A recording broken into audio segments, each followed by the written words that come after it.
wrong with you? Are you crazy? Did I hurt him? What do you mean, did you hurt him? You hit him with a bat. From the dusty mesa, her looming shadow grows, hidden in the branches of the poison creosote. She twines her spines up slowly towards the boiling sun, and when I touched her skin, my fingers ran with blood. Hey everybody, welcome back to What the Hell Happened to Them. This season we are making Whoopi, that's right, Hangin 10 with Whoopi, where we curate 10 specifically selected films in her long and illustrious career, featuring some ignoble ones as well. I am your host, Patrick Skeyhill, and joining me on the line is Christmas savant, Joe Vekeman. Ho, ho, ho. And on the audio boards is Lev Van Rensselaer, reminding me to remind you that you can email the cast at whathappenedtothemcast@gmail.com. And our sponsor this week is Limp Bizkit. Are you tired of biscuits cutting up your mouth, making it hard to chew, being tough on your throat on the way down? Then get a Limp Bizkit. Flabby and easy to swallow. Limp Bizkits. They're not firm at all. All right, Joe, what movie are we doing this week for film number 8? Holy shit, 8. We watched Herbert Ross's Boys on the Side.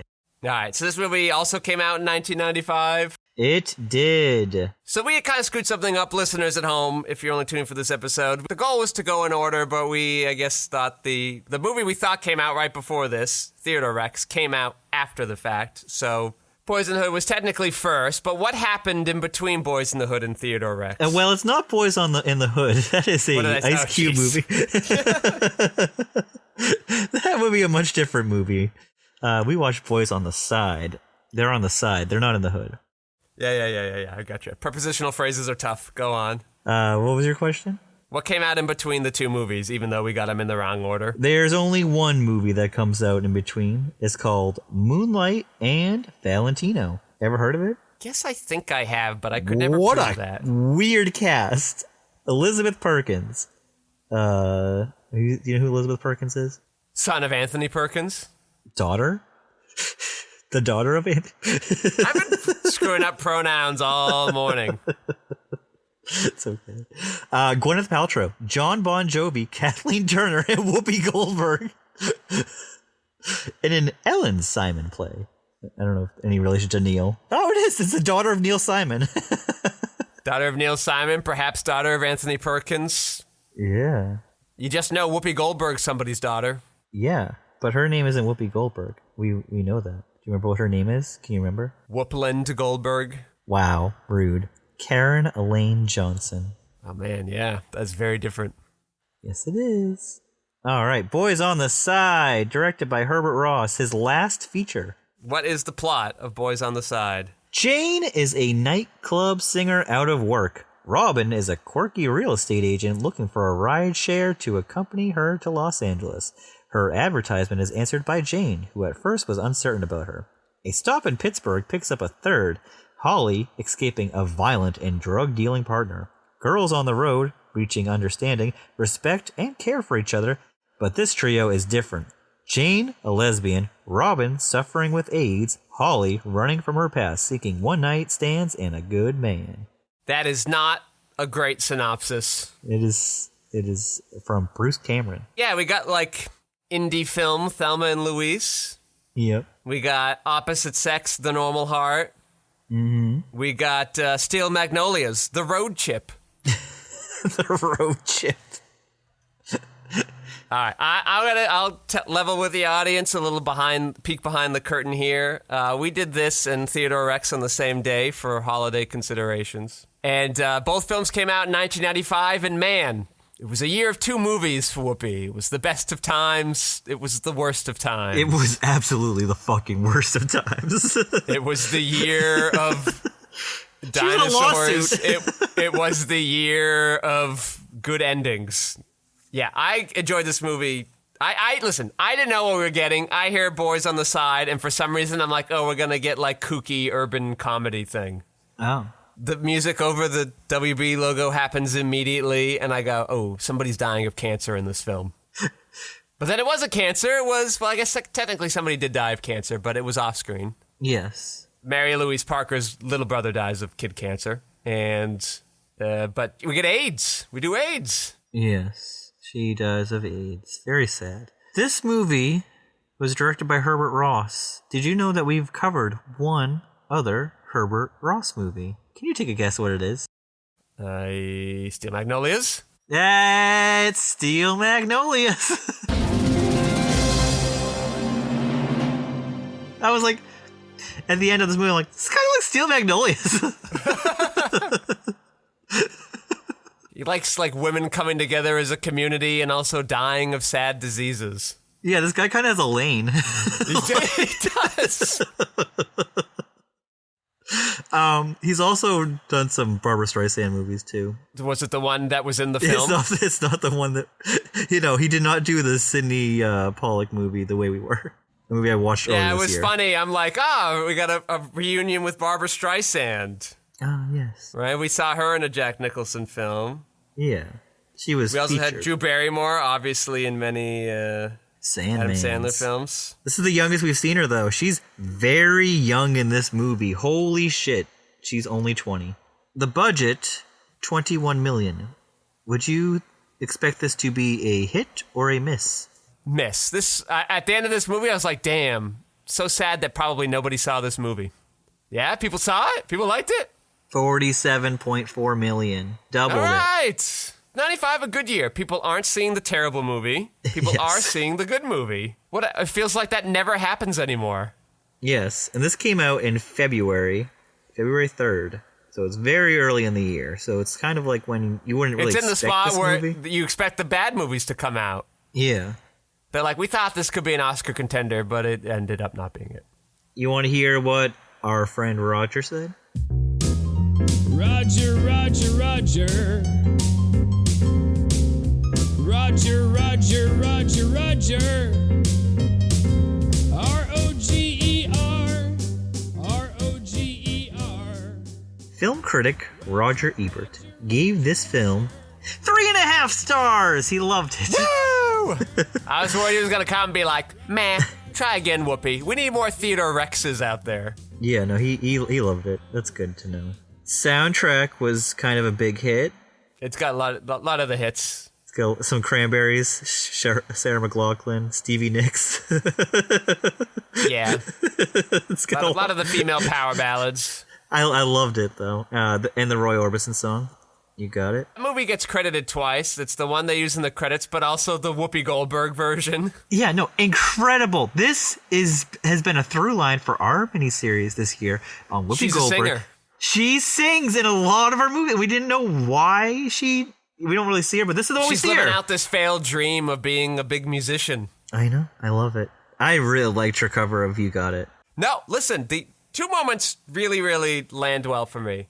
One is Mary Louise Parker in the hospital, and like she is like saying her brother's name at Whoopi, and Whoopi's like, it's me, Whoopi. And she goes, I know. And then she like looks over and like through the blinds, her brother's peeking through, and I go, this is a really depressing way to let me know that you're moribund. And then the other is, that basically the second to last shot of the film with this like her singing to her. And then like you pan to the room, and then the music's still going, but now everybody's gone. And then when we finish the reveal, Whoopi's like leaving, and the house is empty. It's like, wow, that really gut punches you. And then there's like a little obligatory thing at the end where Whoopi's in her minivan driving off. That she's not even in the scene. Yeah, and it's just some stunt driver or whatever. What a great ending. The movie's not perfect throughout, but if you want to have your best moment be the last moment of the movie, that's a great place to put it. As the part of Holly hadn't been cast, Whoopi Goldberg suggested her close personal friend Drew Barrymore. The two had been friends since Barrymore visited the set of The Color Purple in 1985. Why did Drew Barrymore go to that movie when she was Do you really have 8? to think about it? Yeah. She's probably really close with Steven Spielberg, who was in her big breakout hit, E.T. She's just like wandering into sets? Like what? That's Spielberg's next movie. She was probably invited over to the set because, they had just worked together. And then Whoopi's like friends with an 8-year-old? That just seems an odd relationship to have. Is she 8? Would that make her 8? Yeah. And color purple. She's just not very old and Oh, no, she would have been 10. Drew Barrymore would have been 10 because she was born in still 75. weird. Yeah. The 2 years doesn't make the difference. Yeah, I know. But, I mean, Drew's like Hollywood royalty. We all know that.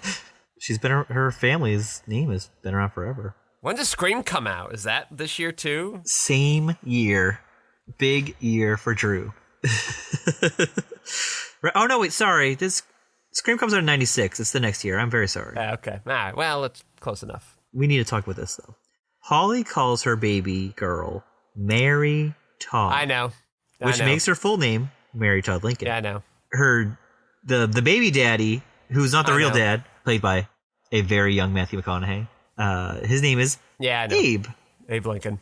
Yeah, the baby's daddy is Abe, but the baby Yeah, I know. is Mary Todd. I know.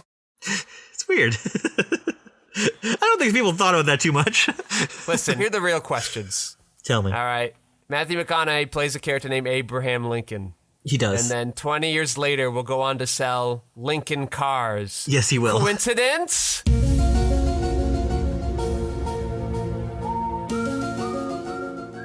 Because he's also in The Lincoln Lawyer.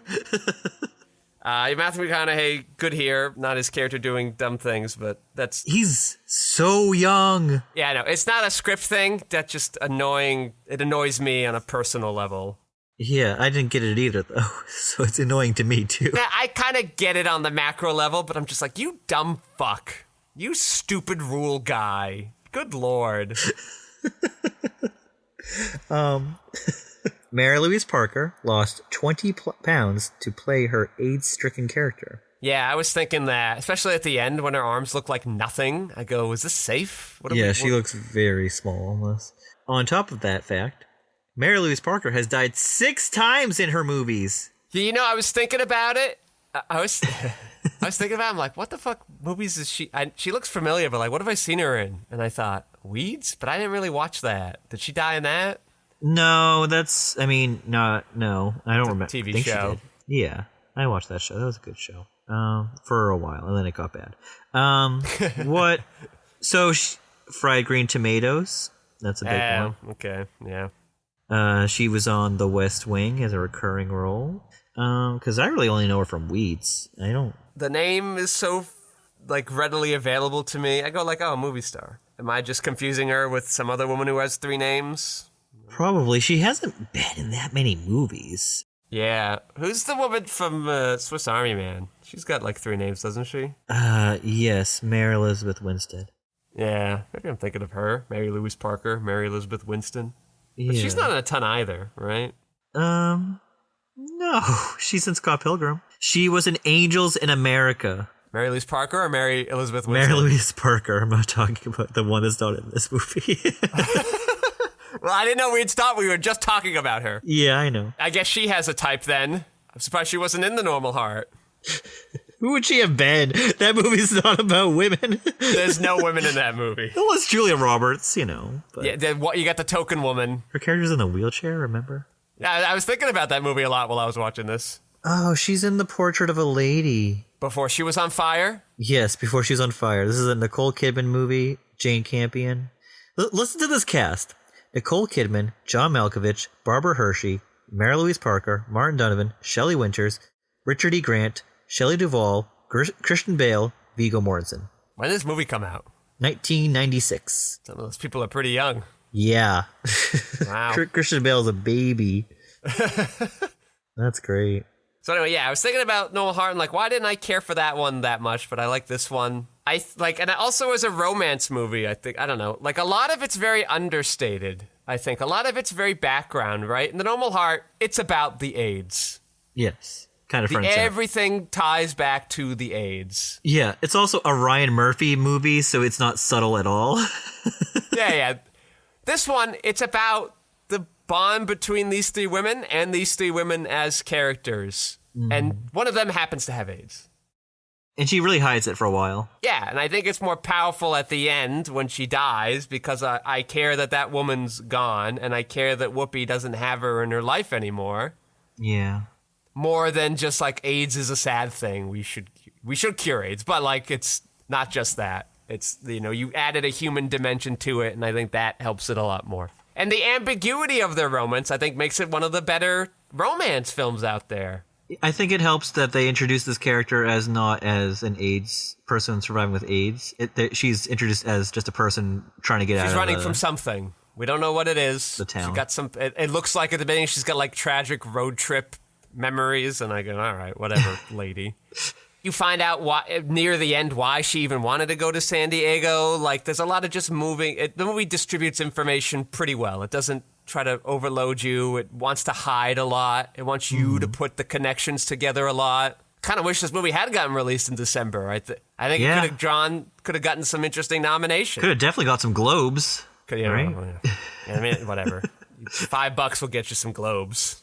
I mean, that helps get you some more recognition. Then people are like, oh, well, we got some Globes. At 95, it wasn't as tainted as it is now. No, we ultimately don't know the full extent. Was it just unrequited love? Was Mary Louise Parker dabbling in lesbianism? There's so much. Would they have done it, but she had AIDS, so they couldn't? Meanwhile, this Jamoke's over there, we can have sex. I got a condom. And I go, you're very awfully cavalier about this, dude. Mm-hmm. Niecy Nash pops up. Did you see her? This is her debut movie. Oh, really? I guess that makes sense. It's pretty old. It's 95, yeah. How did I not recognize her in this? I mean, I guess she was a little younger, but she would have been Roseanne's mom's age. Estelle Parsons is in this. Did you notice that? She's still living. Holy shit. Is she Mary Louise Parker's mother? I'm not sure. I didn't even clock her in the movie, which is crazy. She plays Louise. I don't know any of the characters' names. Jane, Robin, and Holly.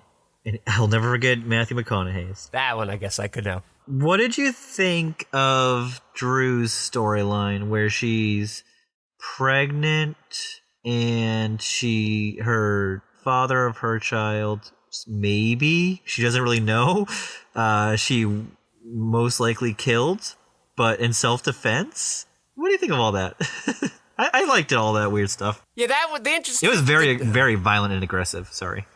The Drew Barrymore stuff was interesting because, again, I don't know what movie I'm getting. Yes. Thought I was getting a comedy thing.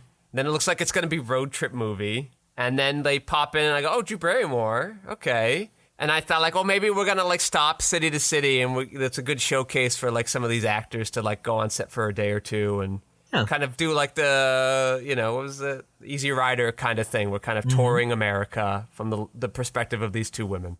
Oh, by the way, it passes the Bechdel test. Oh, hell yeah. Because all the boys are over there. And it's boys all are on the side. all the time. You just push them off on the side. We say, we don't care about any of these guys. We're talking to the ladies, which is great. So that's what I'm getting. But then Drew Barrymore comes, and I go, okay, it's going to be about the three of them, maybe. But then Drew Barrymore leaves, and I go, oh, okay. I'm confused now. Yeah, did you get any Thelma and Louise vibes from this? Well, yeah, I made the joke. But then also they say it, right? Whoopi Goldberg I think winks they do. at it. Yeah. She's like, I'm not driving over a cliff for you two. Yeah, no, I remember that.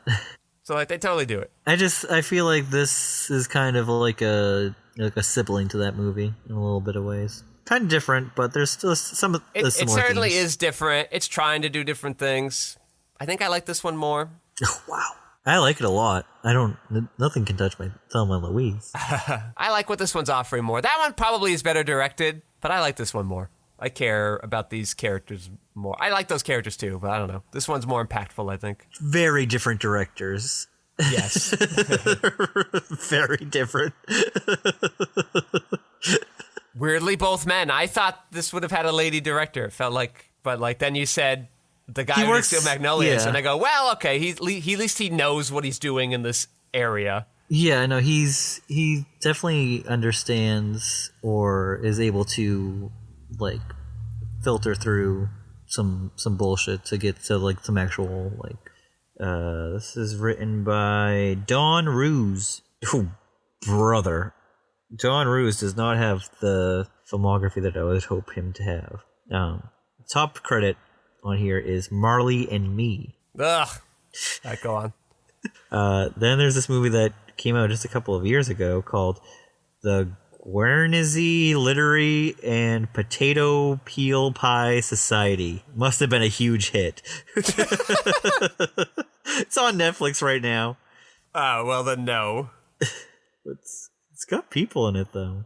It's got some people. Netflix will pay for people, but they don't pay for quality. Before this, he made Single White Female. He's got himself a little niche, I guess. After this, he writes The Opposite of Sex and directs. Wow. And directs. That's Christina Ricci. He was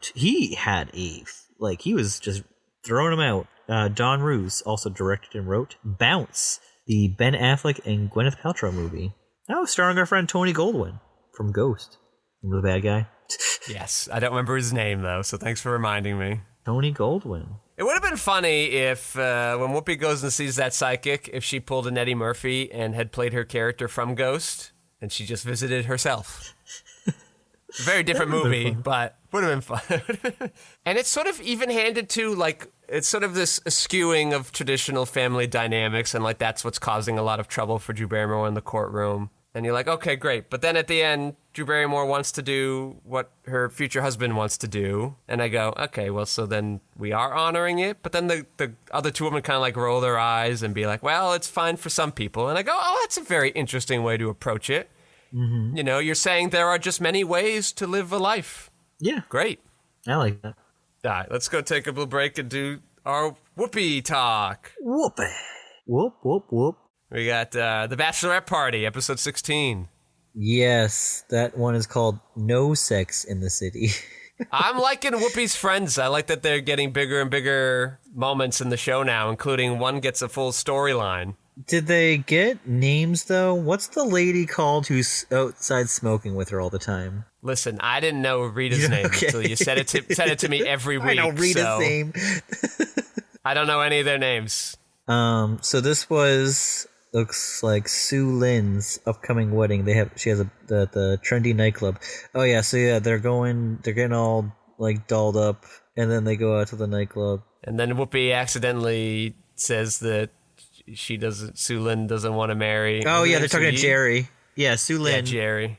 Sue Lynn doesn't want to marry Jerry because Jerry's mother is a pain in the ass, I guess, about the wedding. Yeah. And she's like, I just want a simple wedding. I hate all this. And, you know, then Sue Lynn and Whoopi kind of work it out and they save the marriage and it's all fine. That is nice. You know, I went to a club once at 24 and What? I felt exactly like they did. I'm there and like, music's too loud. I'm too old. I'm tired. I want to go home. At 24. Yeah. I just don't have the club life in me. I don't have it. Yeah, I didn't either. It's okay. But there's a funny bit where people mistake Nassim as an escort, a male escort. Yeah, they keep calling him the handyman. Yeah. Call him the handyman. Whoopi pulls a Rob Schneider and does an Asian lady impersonation. Oh yeah, that was tough. It's fine. Whatever, I guess. I don't know. I'm not one to say. We got references to Beyonce at the beginning of her solo career. And it's like right at the beginning. And Michelle Yeoh. Yeah, Michelle Yeoh, yeah.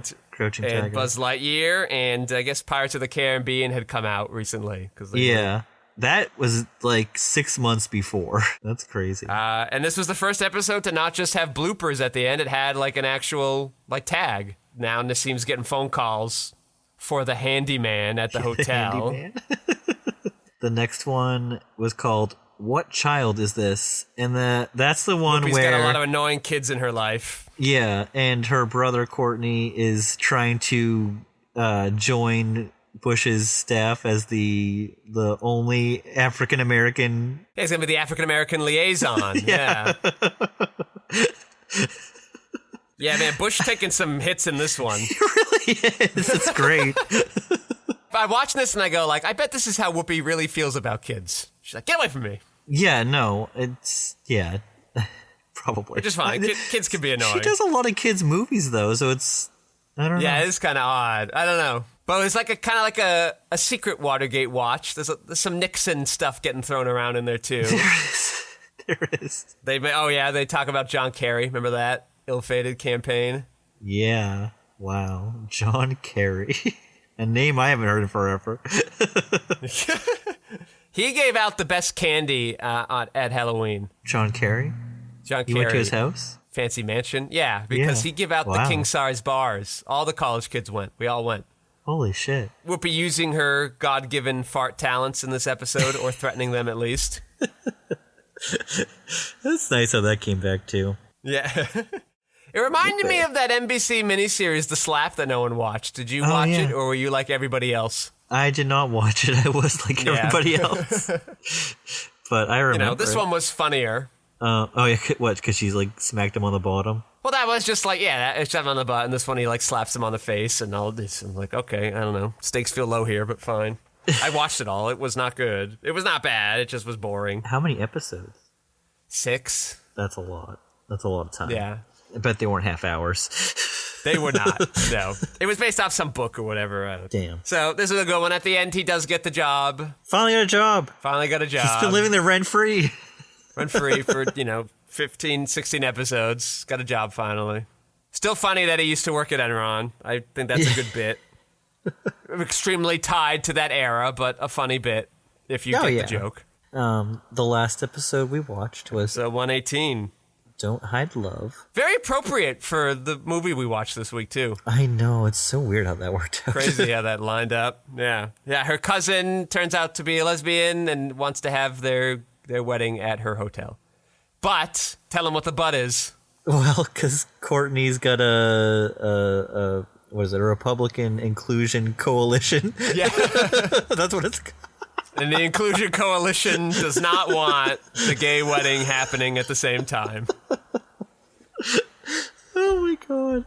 And keep in mind, the Defense Against Marriage Act is a real thing at this time. Yeah, she had a whole, like, good thing where she was, like, going down, she's, like, listing off all the things that she's like, I'm okay with this, and I'm okay with that, and I'm okay with this. Like, the don't ask, don't tell, that's fine with me. Yeah, because Whoopi's got caught off guard by them being gay, and so now she has to kind of, like, prove and then it turns out one of her hit songs, or her hit song, the one hit song from her career, is actually a gay anthem, and she never knew. But, like, all of her poker friends knew. I like how they flip out the coming out trope where the brother has to go to the cousin and be like, I have to tell you something. I'm a Republican. Yeah. And then they just do all the beats of that normal conversation, but now it's flipped. That was amusing to me. Again, Whoopi kind of displays her real feelings about marriage. She's not a fan. Yes, not a fan. But there's an interesting comparison that where the Republicans are like, can't you just have like a thing that's not marriage, but it's just like marriage? And Whoopi's like, oh, you mean separate but equal? Yeah, that always goes well. Yeah, it's a rule. But also she then turns to lesbians and is like, hey, listen, you're taking a stand here. You are going up against the status quo. Your feelings are sometimes going to get hurt. That's part of the process. I promise you. What I'm finding out is that Whoopi was a more political motivated comedian. I don't know if you knew this. I don't know if it was for her entire reign, but it is certainly very apparent 20 years into her career. Yeah. And I think we're ready for a reboot. Reboot? What are we rebooting? Well, Mavis is gonna... reboot Whoopi, you're saying. I thought you wanted to reboot our podcast. No. I'm saying... No. I'm saying it's time for Whoopi to... Whoopi in the Trump-Biden years? Woo. Yes, please. That would have been awesome. Take it down. Everybody'd be getting it. It's all gotta go. And it's some of it's like easy targets, but I wouldn't mind seeing it. I would watch it. I don't watch any TV, so I'd watch this again. Bring it back. Yeah, I'd watch it again. This show's been way better than I remember it. Give me 13 episodes. Yeah, give me 13 episodes. I don't know. We'll see how it goes. Give us Frasier. Give us Whoopi. Yeah, and you know what? They're both shows people were asking for probably the same amount. Yeah.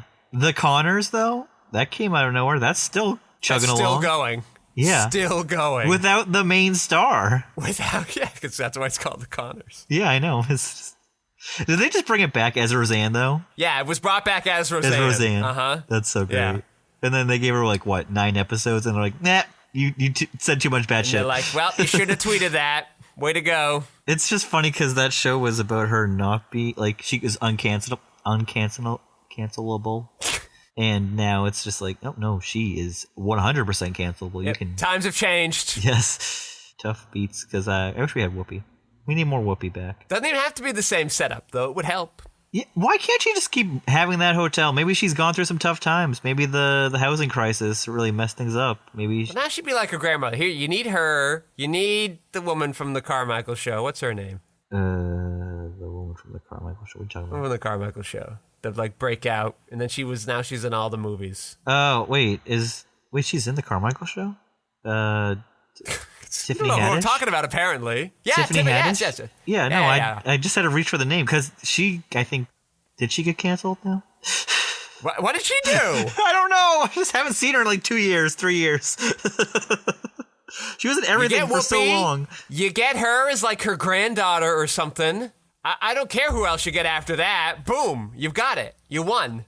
I just haven't seen anything from her in so long. Maybe it's just not getting advertised super well. Whoa. Maybe like this maybe is like COVID way ruined the black. What? It's just so weird. She released the album Black Mitzvah in 2019, for which she won the Grammy Award for Best Comedy Album, making her the second African-American woman to win the prize after Whoopi Goldberg in 1986. Wow. It writes itself, executives. Come on. Netflix, you'll make anything. Make this. I'm almost 100% certain she's done a movie with Whoopi Goldberg. Really?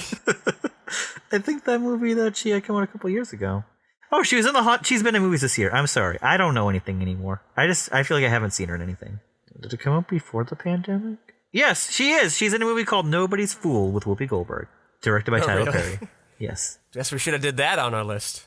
I mean, we still can. It's definitely the last one that she would have been in because it's in 2018. I just worry, is that going to be like a Whoopi movie that Whoopi's barely in? She is and Whoopi Goldberg, but she's on the poster.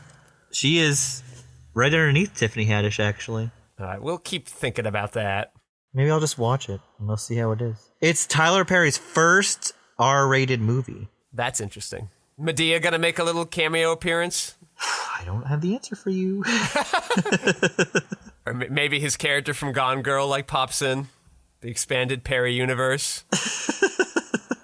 He's just a lawyer? Talking about these two white people that got in some crazy shit back in the day. Oh, Nobody's Fool is currently streaming on Paramount Plus. I'm a little tempted to watch this movie. Me too. I mean, just throw it on your thing. I'm a little tempted. I don't see any Medea. Chris Rock's in it. I'm a little more tempted to watch this film. Missy Pyle. I like her. Should we do like bonus episode? Yeah, sure. I think we do bonus episode. Let's do that. That sounded like it'll be fun. Yeah, I mean it's readily available to us. Until it's not on Paramount Plus after January or in January. We can find a way. At least Paramount Plus in 2 weeks. Like, you fuckers. All right. Yes. Whoopi TV show. Good.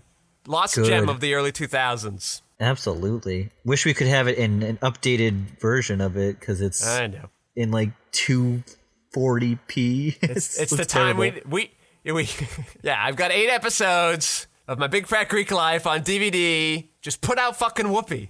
Yeah, please. If you do that, put out Whoopi. I don't understand. All right. Where's Mill Creek Boys right on now? the side. Boys on the side. Boys on the side. I don't have much more to say. It's a shame that I don't have much more to say. It's just like I have nothing to comment on. The movie's good. Go watch it. I don't want to talk too much about it. Just watch the movie. Hey, guess what? It's streaming right now on YouTube for free. You just have to type in the name of the movie. It'll come right up. You're going to get confused because right away it's going to be like buy rent. Right under that. Free. But if you wanted to support the movie, I wouldn't hold it against you. Watch it. Log it. I just, did she get nominated for any awards for this? I saw nothing. I liked her way more in this than not that I didn't like her in Ghost. I did.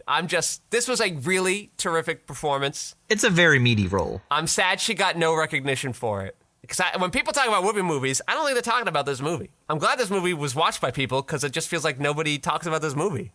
Thank you. I found it and I was like, we should watch this one. A much better decision than watching Call Me Claus, right? Yes. I'm going to do a quick litmus test here. Yeah. This is my fear. Does not have a Blu-ray. Damn. No Blu-ray, right? So nobody's really talking about this movie, but they should. They should. Theater Rex also does not have a Blu-ray. That's okay. Well, I think it might actually have something. It's got a DVD. I found that. It's got a VHS tape, which is oddly more expensive than the DVD. No Blu-ray, but that's for the getting best. books. I'm getting cups of dinosaurs and books. There's a book called Theodore Rex by Edmund Morris. It is 2 of 3 books that he wrote. I imagine it's unrelated, is my guess. It has to be unrelated. That's crazy. So, yeah, last looks on Boys on the Side. Go watch it. Yes, please watch it. My last looks. Watch Watch. Go watch it. Why does Whoopi do this movie? Well, because she has just lost a long legal battle to get out of Theodore X, and she wants to do a good movie. I don't know. She likes good roles. She wants to bring still? I don't taste know. back into her filmography. Yeah, I do. She's sick of doing kids movies. Good, unique movie. Yeah. I wish we had more movies like this. I wish people they focus too much on the very specifics and they kind of over-embellish them a la Ryan Murphy. I think if you have a good, strong character moment, you can slip in all of your political statements just fine. Yeah, and it's the last film directed by the director of Steel Magnolias, and he's worked with Barbra Streisand 2 or 3 times. Strong female voice that he's pushing out. I'd like to thank our sponsors, Limp Bizkit, the biscuit that goes down easy, Limp Bizkit. I'd like to thank Lev Van Rensselaer for minding those audio boards, keeping the sound so slippery smooth. I'd like to thank my co-host Joe Vekeman for stopping by. Oh, thank you. And I am your host, Patrick Skeyhill. You can find my features, documentaries, short films, video essays, animations, behind-the-scenes footage, and so much more at QuixoticUnited.com and social media, presumably with a similar sounding name. Thank you all for listening. Joe, say goodnight. Good night. Everyone has AIDS. My grandma and my dog go blue. The Pope has got it, and so do you. Come on, everybody, we got quilting to do. We're gonna break down these barricades. Everyone has AIDS.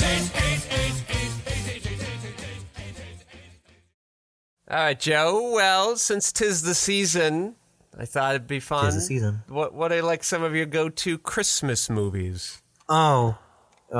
I know you're a big Christmas guy. Oh, thank you. This is so nice of you. So yes, of course, A Christmas Story. I've recently added. I Yeah. really dislike that film. Wow. Not to immediately rain on your parade. Wow. I've never liked it. I've always thought it was really boring. Wow. I know. I don't know. I've never found it boring. Listen, everybody loves that movie. I am the Christmas Grinch. It's Did totally you fine. watch it when you were older? Because I'm trying to figure out why I like certain ones that I don't like. Because I watched something else the other day that was like not my favorite Christmas thing, but I was like, everybody else likes this. Why don't I like it? But I think it was just the timing. I watched it when I was too old. When you were too old? I watched... It's like hard to avoid because... Yeah. It's on everybody's all the time. always... You stop by anyone's house at Christmas, they're probably watching it. TBS used to run it like a full day. Still all does. of Christmas Day. It still does. Jesus. So, yeah, like I've never been able to avoid it. So No. I've seen it throughout my life. And no. Even when you were younger, still like it? I definitely didn't like it when I was younger. No. Wow. I don't know. I've loved this movie since I was a child. Yeah, it's a go-to Christmas movie. Well, directed by the same guy, Black Christmas is a new one. Did you know that? Did you know he directed Black Christmas from 1974? Bob Clark. That's wild. Yeah, it's great. Great movie. Have you seen that? That one I've not. That's the first-person one, right? Yeah. Watch it. It's streaming places. On Tubi? On Tubi. It's on that Tubi makes and it easy. Peacock. Yeah. Well, I really enjoyed Tokyo Godfathers. That was my first time watch this year. Yep, that one I like too. Home Alone, classic. Yep, that one I like. And by proxy, Home Alone 2. National Lampoon's Christmas Vacation. Nah, I don't care about that one. The Night Before is a new staple in my thing. You don't know what that is. It's a Jonathan Levine film. It stars Seth Rogen, Joseph Gordon-Levitt, and Anthony Mackie. Well, I probably won't like it. Yeah, no, it's not your vibes. It's okay. They made it for me. What else? There's Love the Coopers, which is a dog shit movie that I wholeheartedly love. It's made so poorly, and I feel bad because I love it so much. But I'm like, bad. It's badly. There's a point in the diner where Alan Arkin is sitting down, and Amanda Seyfried comes up to take his order, and I don't know who thought that it looked like they were looking at each other, but one person is clearly looking over the person's head in the shot, and the other person is looking like right through the other person. I'm like, who did the blocking? They got the wrong sized stand-ins. Yeah, no, you know? it's kind of a crime, but you do have little Chalamet in it. You got Alex Borstein. You got Jake Lacey. You got Olivia Wilde, Marissa Tomei, Ed Helms, Alan Arkin, John Goodman, Amanda Seyfried, Diane Keaton, and what was, you're never going to watch it, but what was a true, like, the rug got pulled out from under me when I find out that Steve Martin, who is the narrator of the movie, is the dog. He's Rags the dog. Do you know the last Dog line talks? in this? No. But he's narrating the movie, and you get it from his perspective. Although you don't understand why it's from his perspective because you're seeing all these other people from the family, and like he's giving you their stories, and you're like, how does he know this? He's the dog in the house, but he's narrating everything. Anyways, the movie ends with him saying "Merry Christmas, Woof." That's the end of the movie. Okay. You're welcome. I loved it. One of my faves. As I said, gets better every year. Of course, I like the Santa Claus with my guy Tim A. You know, I know who Tim Allen is. Yep. I like the first act of that movie a lot. You know, I understand how people can say it's just kid shit, but yeah, the first act, I like it. Anyways, yeah, you got some Christmas movies you like? Obviously, It's a Wonderful Life is my stone cold number one. Yeah. That's what I was thinking about yesterday. I don't really think I like a lot of... You named Tokyo Godfathers and Home Alone and It's a Nightmare Before Christmas, like a Christmas movie, or is it a Halloween movie? It's both. That's the best thing. They dominate the seasons in between. It's such brilliant marketing. I guess that one. I just don't really go for Christmas films, I think. That's fine. It's understandable. I watched that Christmas movie with last year. What was it? Remember you made fun of me for what? Robin Williams and Joel McHale. Oh, A Merry Freaking Christmas. I thought that was a dog shit movie. Yeah, it was just bad. Yeah, that one sucked. That's why. That was I was bad. so excited to see it because I'm like, oh, Community is like This big at that time Robin Williams films I'd never heard of. Joel McHale, he's all right sometimes. Let's check it out. No, this is all bad. It's just that with Robin Williams, it's really hit or miss. After like the 90s, it's extremely hit or miss. And like the hits, they don't keep coming. Yeah, and like you've named a bunch of Christmas films, and I either don't like them or don't care about them, or apparently haven't seen them. Do you have any feelings for It's a Wonderful Life? Are you mixed on it? Don't care about it? I've seen it, and then I just never wanted to see it again. Damn, that's heartbreaking. I watch that movie every year, and I need to watch it every year. Oh, you know what? I guess I kind of like the Kelsey Grammer You're psychotic. Christmas movie. What's it called? I don't know. He's made several. Which one do you like? I know. What's the one with... What do we... Jesus, what the fuck do we call the Ebenezer Scrooge thing? Scrooge? No, that's not what the book's called. What's the book called? Oh, A Christmas Carol? A Christmas Carol. Yeah, he's got a made-for-TV movie, Christmas Carol. Oh, yeah. With Jason Alexander and Jane Krakowski and some other notable TV people. And I actually have that on a DVD. I don't know. I found in some weird strawberries bin at some point. Wild. But I said I don't love it, but I'll watch it. It's got some music in there. It's fun enough. Yeah, when did I send that to you? When did you send what to me? Oh, this 12, like yesterday or the day before? Yeah, the 12. I'm sure I'll watch that on the plane. Another Kelsey Grammer reconnecting with his daughter movie I watch on a plane.